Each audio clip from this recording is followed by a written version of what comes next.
Khanna, who is the chairman of the Environment Subcommittee, for his opening statement for this important hearing. Mr. Khanna. Thank you, Chairwoman Maloney. Thank you, Ranking Member Comer, and the witnesses here today. I'm very thankful for our staff, Katie, Kevin, Arya, as well as Russ and Greta from the full committee who have been doing exceptional work. Today's hearing isn't about partisanship. It's about getting at the truth. And let me be clear, the purpose of this investigation isn't to embarrass anyone, and it's certainly not to put any company out of business. Our purpose is to get the fossil fuel companies to live up to their own pledges, to the goals that they say they believe in, the goals that they've told the American public and their consumers that they are committed to.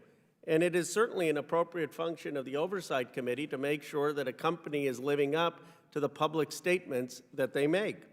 Now, the good news, at least some good news, is that since the historic hearing, since we had all of the oil executives in this committee, they have all announced new plans.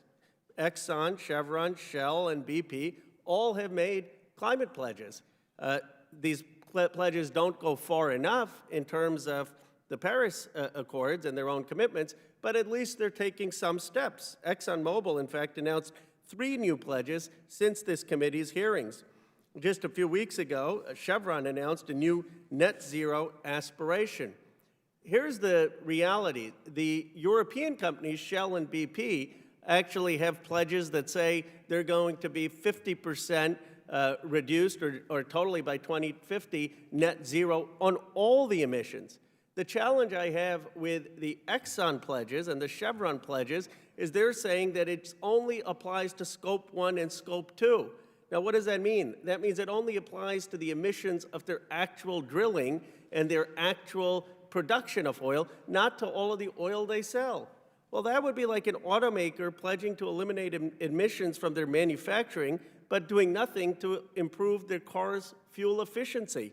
I hope that Exxon and Chevron will see what BP and Shell are doing, and that our American companies will make the same commitment, 2050, a reduction on Scope 1, Scope 2, and Scope 3. And there's still opportunity for them to do that. They've taken an initial step. Let's make sure they finish the job.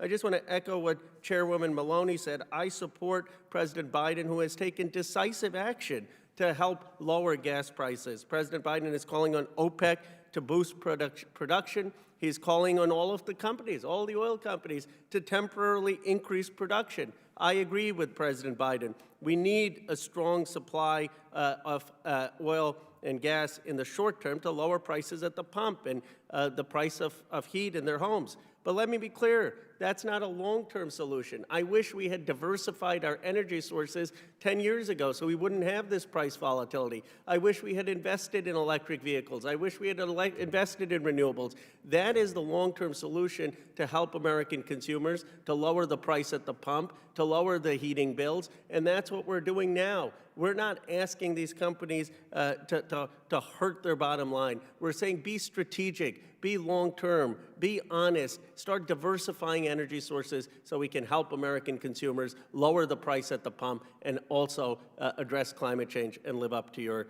goals. Thank you, Madam Chair.